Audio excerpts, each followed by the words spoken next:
Hey everyone, and welcome back to the channel. Or if you're new here, a massive hello. Have you ever looked at a robot in a movie or a video and thought, I wish I could build something like that, but it seems way too complicated and expensive? Well, what if I told you that you can build your very first robot, right at home, with just a few simple parts, and you probably have most of them lying around already? That's right.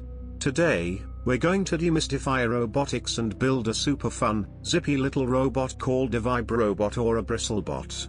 It's a perfect, easy, and incredibly satisfying DIY robot project for absolute beginners. No coding, no soldering, just pure creative fun. So, grab your supplies, and let's get building. First up, let's talk about what we're actually making. This little guy is a type of robot that moves using vibration. It doesn't have a fancy brain or sensors, not today, anyway. But it's a brilliant introduction to concepts like circuits, balance, and movement. It's chaotic, it's hilarious to watch, and the best part is, once you understand the basics, you can customize it in 100 different ways. The core principle is simple: a small motor with an off-center weight, called an eccentric rotating mass, spins really fast. That spinning causes a vibration. We're going to harness that vibration and turn it into scuttling, jittering motion. Alright, let's gather our parts. You won't believe how simple this is. You will need a small DC vibration motor. You can get these super cheap online, or even salvage one from an old broken cell phone or a video game controller. Seriously, ask before you recycle an old device. Next, you need a power source. We're using a standard CR2032 coin cell battery. You'll also need some tape. Double-sided foam tape is ideal, but regular tape works too. For the body and legs, we're using a simple toothbrush head. The kind with the angled bristles is perfect. And finally, you'll need a pair of scissors or wire cutters, and maybe some googly eyes for personality, because every robot needs a face. Got everything? Fantastic. Let's start the build. Step 1, take your toothbrush and cut off the head. You want to cut it right at the base of the neck. Try to make the cut as flat as possible, as this will be the platform for our robot. See that? You've already got the main chassis and the legs, those bristles. They provide the perfect amount of spring and tilt to make our robot move. Set the toothbrush head aside with the bristles facing down. Now, let's prepare the motor. Your little DC motor will have two wires coming out of it. Sometimes they have tiny connectors, sometimes they're just bare wires. If they are bare, that's fine. We're going to attach these wires directly to the battery. But here's a pro tip: to make a better connection and to make our lives easier, let's create some simple contacts. Take a small piece of the double-sided foam tape and stick it to the top of the battery, on the smooth, negative side. Now, take one of the motor wires, it doesn't matter which one for now, and press it firmly onto the tape, making sure the bare metal is in contact with the battery's surface. You can add a little extra regular tape over the top to secure it if you want. Next, we need to attach the motor to our toothbrush body.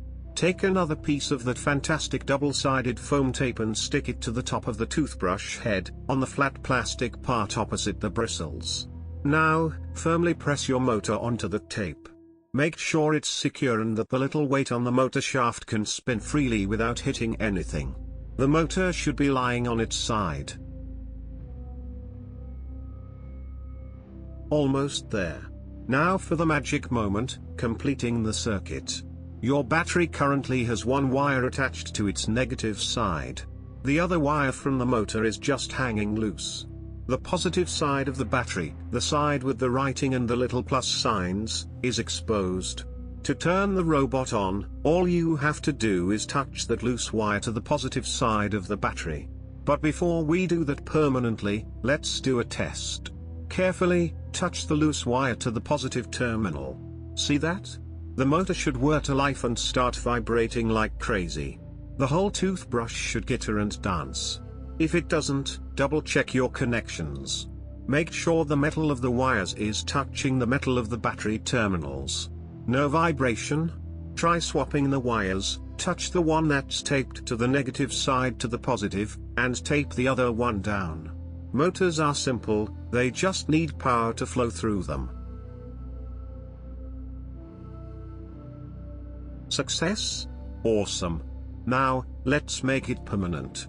While holding the loose wire against the positive terminal of the battery, carefully slide the battery under the motor, so it sits between the motor and the bristles.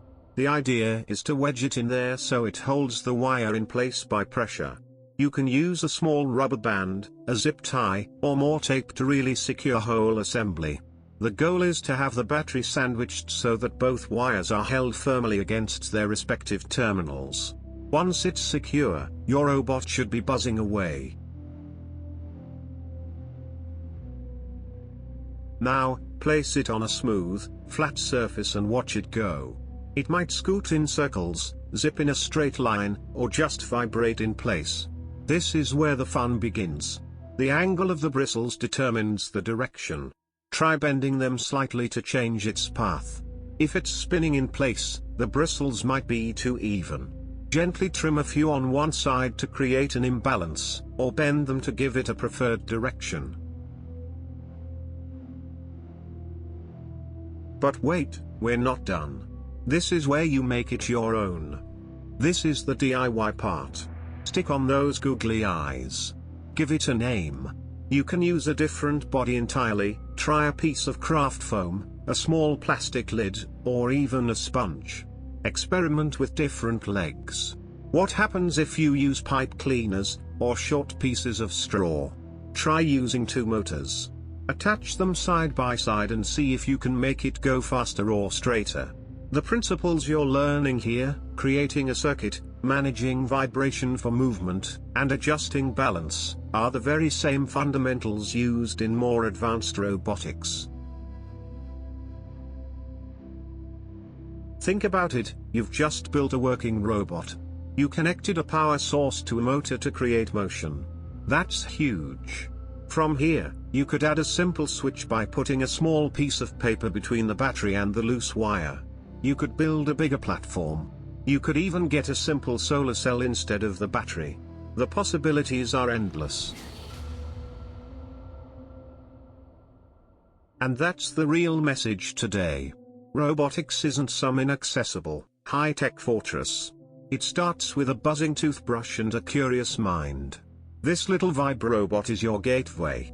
By building it, you've taken the first and most important step. You've started. So, how did your robot turn out? Let me know in the comments below what crazy designs you came up with. Did you make a family of them? Race them? I want to see pictures and videos. Tag the channel if you post them. If you enjoyed this hands-on project and want to see more like it, where we take simple ideas and turn them into awesome tech builds, then do me a huge favor, smash that like button, it really helps the channel grow. And don't forget to subscribe and hit the notification bell so you never miss a project. We've got some amazing builds coming up, where we'll add light sensors, simple controllers, and more, all step by step for beginners. So consider this your official invitation to the world of DIY robotics. Thanks so much for watching, for building along with me, and remember, every expert was once a beginner who just decided to start. Keep making, keep exploring, and I'll see you in the next video.